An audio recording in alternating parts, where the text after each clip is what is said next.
Assalamualaikum warahmatullahi wabarakatuh. Selamat pagi semuanya. Perkenalkan, nama saya Farah Nadia Ramadhani dengan NIM 1951112414042, mahasiswa Universitas Negeri Yogyakarta, Program Studi Pendidikan Teknik Boga.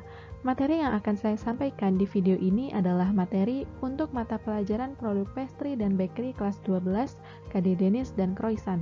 Adik-adik sudah siap ya untuk menyimak video ini, dan silahkan siapkan buku dan alat tulis untuk mencatat materi yang akan saya sampaikan. Sebelumnya, mari kita review terlebih dahulu mengenai produk pastry. Apa itu produk pastry? Pastry merupakan salah satu jenis bakery product yang berbahan dasar lemak, tepung terigu, dan air yang dicampur menjadi sebuah adonan. Produk pastry ada yang menggunakan ragi dan tidak menggunakan ragi. Pada umumnya, produk pastry bertekstur crispy dan adonan tidak kalis. Namun, beberapa produk pastry membutuhkan adonan yang kalis saat di-roll seperti Denis pastry, croissant, dan puff pastry. Apa saja produk pastry? Apakah adik-adik sudah ada yang mengenal apa saja yang termasuk dalam produk pastry? Kalau belum, mari kita mengenal bersama-sama. Yang pertama ada choux pastry, atau di Indonesia kita kenal dengan nama kue sus. Kue sus ini memiliki tekstur yang lembut dan memiliki rongga di bagian dalamnya untuk isian sus. Berbeda dengan jenis roti lainnya, adonan sus melewati 2 tahap pemasakan, yaitu dimasak dengan panci dan dipanggang. Yang kedua yaitu ada short pastry. Sesuai dengan namanya, pembuatan adonan short pastry sangat mudah. Cukup campurkan semua bahan menjadi satu, kemudian adonan siap untuk digunakan. Short pastry memiliki karakteristik beremah dan mudah hancur. Contohnya adalah pie dan biskuit. Selanjutnya yaitu produk flake pastry, yaitu pastry yang berlapis-lapis dengan tekstur yang renyah. Yang pertama adalah puff pastry. Di antara ketiga jenis flake pastry ini, puff pastry satu-satunya produk yang tidak menggunakan ragi. Rasanya cenderung asin, gurih, dan teksturnya renyah. Kemudian ada croissant dan Denis pastry.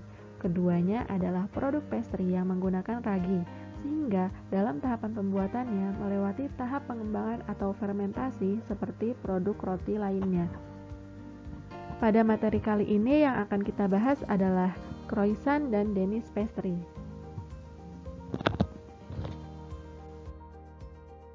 Apa itu croissant? Croissant merupakan produk pastry beragi yang populer sebagai hidangan khas dari Perancis yang berlapis-lapis.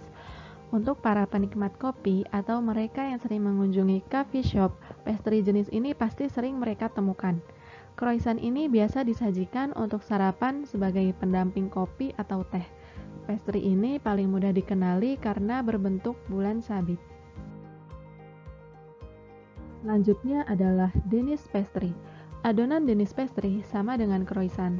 Bedanya, Denis pastry biasanya memiliki topping atau isian manis dan lebih banyak menggunakan gula dan telur sehingga rasanya lebih manis dan empuk seperti roti manis. Jumlah lapisan pada adonan Denis tergantung pada kandungan bahannya. Semakin banyak jumlah lemak roll-in, maka akan semakin banyak lapisannya. Apakah kalian tahu, dalam proses pembuatannya, Denis dan croissant mengalami suatu proses yang dinamakan dengan aerasi, yaitu pengisian udara ke dalam adonan. Aerasi yang terjadi pada adonan Denis dan croissant adalah yang pertama, aerasi secara biologi, yaitu pengembangan oleh ragi selama fermentasi. Kemudian yang kedua, aerasi secara fisika, yaitu pengembangan dengan uap saat pemanggangan lapisan-lapisan adonan. Kualitas aerasi yang terjadi pada lapisan adonan tergantung pada kelompok kondisi dan suhu pada adonan dasar. Kemudian, kualitas lemak roll-in. Semakin bagus kualitas lemak roll-in yang digunakan, maka akan mendapatkan hasil lapisan yang bagus pula. Selanjutnya, rasio kandungan lemak dalam lapisan.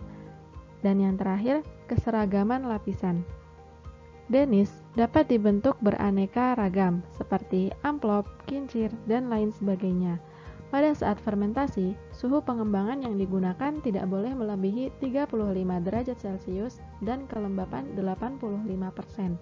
Suhu pemanggangan berkisar antara 190 sampai 210 derajat Celcius. Semakin berat Denis dan isiannya, maka suhu yang digunakan untuk memanggang akan semakin rendah. Selanjutnya, bahan-bahan yang digunakan dalam pembuatan Denis dan croissant yaitu yang pertama ada tepung terigu protein tinggi, air, garam, ragi atau yeast, gula pasir, susu bubuk, lemak, dan lemak roll-in atau lemak pastry yang biasa disebut coarse fat. Selanjutnya kita akan belajar mengenai metode memasukkan lemak roll-in. Yang pertama ada metode Inggris. Lemak membentuk lapisan menutupi 2/3 permukaan adonan yang dipipihkan.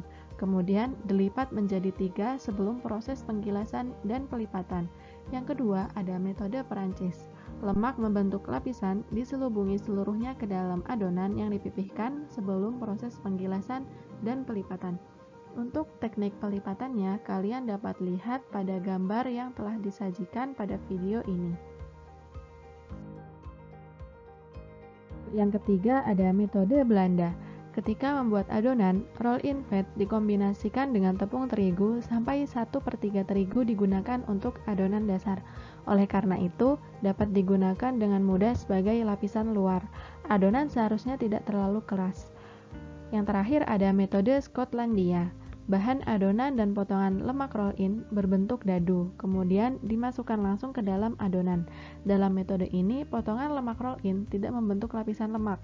Metode ini disebut juga quick method atau metode cepat atau blitz puff dough karena persiapan adonan lebih sederhana dan lebih sedikit pelipatan yang dibutuhkan. Untuk metode lipatan adonan yang biasa digunakan yaitu ada 2 metode lipatan. Yang pertama, lipatan single dan lipatan double. Untuk lipatan single, adonan yang telah digilas kemudian dibagi menjadi 3 bagian. Lalu, adonan dilipat seperti pada gambar yang dapat kalian lihat di sini. Yang kedua ada lipatan double. Adonan yang telah digilas kemudian dibagi menjadi 4 bagian. Setiap ujung adonan itu dilipat ke tengah, lalu adonan dilipat kembali, seperti yang dapat kalian lihat di gambar. Beberapa catatan pada saat penggilasan dan pelipatan pada pastry. Jumlah pelipatan pada puff pastry maksimum 6 kali single dan optimumnya 4 kali single.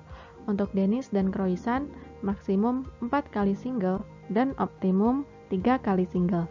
Perlu diketahui juga saat penggilasan dan pelipatan, yaitu saat penggilasan jangan terlalu tipis, ketebalan adonan sekitar 15 mm karena dapat menyebabkan adonan yang terlalu lebar sehingga mudah pecah dan robek.